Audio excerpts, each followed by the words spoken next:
College.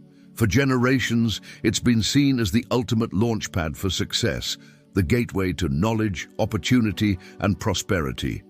But as Ron Lieber explores in The Price You Pay for College, the journey to get there has become a labyrinth of choices, emotions, and financial dilemmas. It's a story of escalating costs, opaque systems, and the often hidden calculations that families must make. Let's dive into this complex world, a journey many of us or our loved ones have faced or will face sooner than we think. The shock of the sticker price. Imagine this: you sit down to look at college options and the numbers hit you like a freight train. In many parts of the US, sending a child to a state university can easily cost over $100,000 for 4 years. Private colleges? They're often north of $300,000. Lieber's introduction is sobering. These figures are comparable to, or even exceed, the price of buying a home. Yet, unlike home buying, the value of college is often intangible, wrapped in hopes, dreams, and societal expectations. But why is college so expensive? Lieber explains that it's not just about luxurious dorms or state-of-the-art gyms. While these amenities catch the eye, the real drivers include rising labor costs, think professors and support staff, state funding cuts, and the massive administrative infrastructure required to comply with modern regulations and support a more diverse student population. Take the story of Jane Wellman, who led a project scrutinizing college budgets. She debunked the myth that flashy amenities are the primary culprit. Instead, the core costs, teaching and supporting students, consume the lion's share of tuition dollars. The merit aid maze. As families wrestle with these daunting prices, they encounter a confusing concept: merit aid.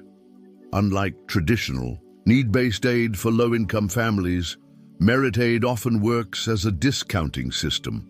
Colleges use it to entice desirable students, those with strong grades, high test scores, or other appealing qualities, to choose their institution. Picture this: a family looks at a school with a $60,000 annual sticker price. Then a letter arrives offering their child a $20,000 merit scholarship. It feels like winning the lottery. But as Lieber explains, this isn't philanthropy, it's strategy. Colleges calculate how much they can discount while still turning a profit and convincing families that they're getting a great deal. Lieber shares the experience of Ann Garcia, a financial planner with twins heading to college. One child, an academic star, received merit aid offers from prestigious schools, while the other, less academically inclined, faced a different path. Their story highlights the strategic and often unpredictable nature of merit aid, a game where families must balance aspirations, finances, and institutional priorities. Emotions on overdrive money is never just money when it comes to college. It's a cauldron of emotions: fear, guilt, and even snobbery. Lieber devotes an entire section to these unhelpful feelings that cloud decision-making. Fear often takes the form of what-ifs. What if our child doesn't get into a top-tier school? What if they can't compete in the job market? These fears drive families to overextend financially, sometimes choosing a more expensive option for perceived prestige. Lieber urges parents to pause and ask, what are we really buying here? Then there's guilt. Parents feel they should have saved more, earned more, or sacrificed more. This guilt pushes some to take on unsustainable debt. But as Lieber reminds us, financial sacrifices should never compromise a family's overall stability. Finally, snobbery creeps in. A college's brand, its ranking or exclusivity, can overshadow practical considerations like fit or value. Lieber shares anecdotes of parents dismissing perfectly good schools simply because they aren't household names, even if those schools offer strong programs and better financial terms. What are we really paying for? To answer that critical question, Lieber breaks down the college experience into three main categories: academics, community, and credentials. First, the academics. Are students actually learning and growing? Lieber emphasizes the importance of small class sizes and engaged faculty who have time to mentor students. He praises institutions like the College of Worcester, which integrates senior research projects into its curriculum, ensuring students graduate with practical, in-depth experience. Second, the community. College is often where lifelong friendships and sometimes even marriages are formed. Lieber explores the unique environments of women's colleges, diverse campuses and small schools where students feel seen and supported. These settings, he argues, can be priceless for personal growth. Finally, credentials. At the end of the day, a degree is often viewed as a ticket to better job prospects and higher earnings. Lieber examines schools with strong career counseling programs and robust alumni networks. He highlights examples like the University of Arizona, where students use their merit aid and on-campus connections to thrive academically and professionally. When college isn't the traditional four-year path, not every journey involves heading straight to a residential campus. Lieber explores alternatives like community college, gap years, and even studying abroad. Each option comes with trade-offs. Community colleges offer significant savings, but students may miss out on the traditional campus experience. Honors programs within larger universities can provide the best of both worlds.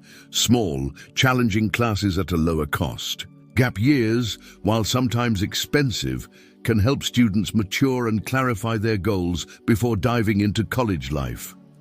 Lieber also discusses military options and athletic scholarships, which come with their own sets of responsibilities and rewards. These paths aren't for everyone, but they can be valuable tools in reducing costs and gaining unique experiences. The practical stuff. Making a plan, after all the emotions and options, Lieber gets down to the nitty-gritty, how to plan and pay. For college, he outlines essential steps, from saving early through 529 plans to shopping for colleges with transparent financial aid policies.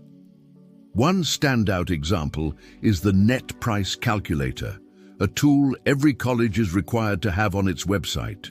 Families can input their financial details and get a rough estimate of what they'd pay after aid. While not perfect, these calculators can help narrow the search early on. Lieber also advises families to negotiate. Financial aid offers aren't always final. He shares stories of parents successfully appealing for more aid by providing new information or highlighting competing offers. It's a reminder that the price tag is often more flexible than it seems. Hope. Amidst the chaos, despite the challenges, Lieber's message is ultimately hopeful. Yes, the system is flawed and the costs are staggering, but with careful planning, honest conversations, and a clear sense of priorities, families can navigate this journey successfully.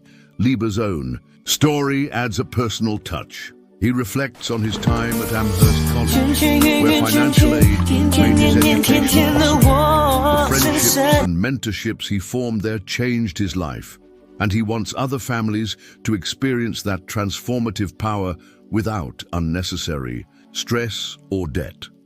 So as you embark on or revisit the college journey, remember this: it's not just about the price tag, it's about finding the right fit, making informed choices, and staying grounded in what truly matters. That's the real price you pay for college and the value you get in return.